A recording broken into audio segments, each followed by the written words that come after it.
राजनीतिक रणनीतिकार से नेता बने प्रशांत किशोर ने बिहार के मुख्यमंत्री नीतीश कुमार पर एक बार फिर निशाना साधा है। दोनों के बीच वाद विवाद लंबे समय से चल रहा है और एक बार फिर प्रशांत नीतीश पर हमलावर होते हुए नजर आए हैं।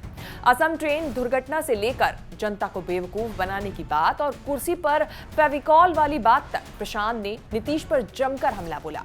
क्या कुछ कहा है प्रशांत ने, आइए जानते हैं इस रिपोर्ट में। नमस्कार, मैं हूं कीर्ति और आप देख रहे हैं न्यूज तक। शनिवार को बिहार में प्रशांत किशोर की जन स्वराज पदयात्रा का 112वां दिन था और गोपालगंज में 7वां।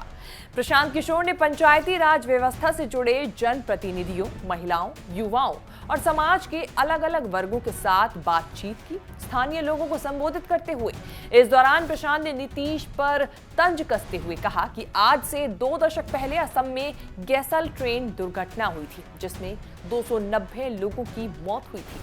अटल बिहारी वाजपेयी के मना करने के बावजूद नीतीश कुमार ने रेल मंत्री के पद से उस वक्त इस्तीफा दे दिया था, लेकिन अब उन पर सत्ता का नशा ऐसा है कि कुर्सी पर फेविकॉल लगाकर बैठ गए हैं। आज कोई ना कोई जुगाड़ लगाकर वो कुर्सी से चुपके रहना चाहते हैं। 2020 के विधानसभा चुनाव में सिर्फ 42 विधायक जीते हैं, फिर भी पद छोड़ने की बात छोड़ दीजिए, कोई ना कोई जुगत लगा के कभी आरजेडी का हाथ पकड़ के, कभी कांग्रेस का हाथ पकड़ के, कभी भाजपा का हाथ पकड़ के कुर्सी पर फेविकॉल लगा के बैठे हुए।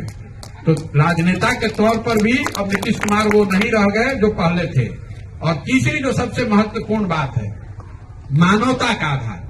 जिस नीतीश कुमार की मदद मैंने 14-15 में की थी, ये वो आदमी था जो गैसल असम में एक रेल दुर्घटना हुई थी, जब ये रेल मंत्री थे वाजपेयी जी के गवर्नमेंट में। उस रेल दुर्घटना में 290 लोगों की मृत्यु हो गई थी।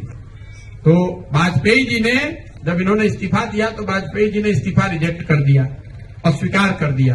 तो नीतीश कुमार ने बयान दिया था कि अगर 290 लोगों की मृत्यु हो गई तो मैं कैसे बैठूंगा रेल मंत्री के चेयर पर। आज वही नीतीश कुमार हैं।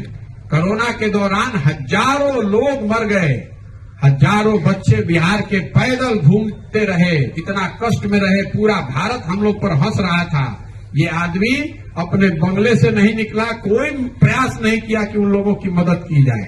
तो मानवता के आधार पर, प्रशासक के आधार पर और राजनेता के आधार पर नीतीश कुमार आज वो नहीं है जो 14-15 में थे, इसलिए उनकी मदद नहीं कर रहे हैं। इसके आगे प्रशांत ने कहा कि नीतीश की समाधान यात्रा उनकी 14वीं यात्रा है, लेकिन राज्य में कुछ भी नहीं बदला है। यह यात्रा सिर्फ लोगों को बेवकूफ बनाने की कोशिश है। यात्रा के दौरान अपने पसंदीदा मंत्रियों और नौकरशाहों के साथ बैठक करने से लोगों की समस्याएं हल नहीं होंगी। बता दें कि बिहार के सीएम नीतीश कुमार 7 फरवरी तक समाधान यात्रा निकाल रहे हैं। इसका पहला चरण 29 जनवरी तक चलेगा, जिसमें 18 जिलों को कवर किया जाएगा। यात्रा की शुरुआत बिहार के पश्चिमी चंपारण से 5 जनवरी को हुई थी। यात्रा के दौरान नीतीश केवल जिलों के अधिकारियों के साथ इंटरनल बैठक करेंगे और विकास कार्यों पर चर्चा करेंगे। इस यात्रा को लेकर एक बार फिर प्रशांत ने नीतीश पर निशाना साधा है। अब देखना होगा प्रशांत के इस हमले के बाद नीतीश उनके इस सवालों का किस तरीके से जवाब देते हैं। आपको हमारी ये रिपोर्ट कैसी लगी, फीडबैक जरूर दें। देश विदेश से जुड़ी तमाम बड़ी खबरों के साथ अपडेट रहने के लिए देखते रहिए न्यूज तक।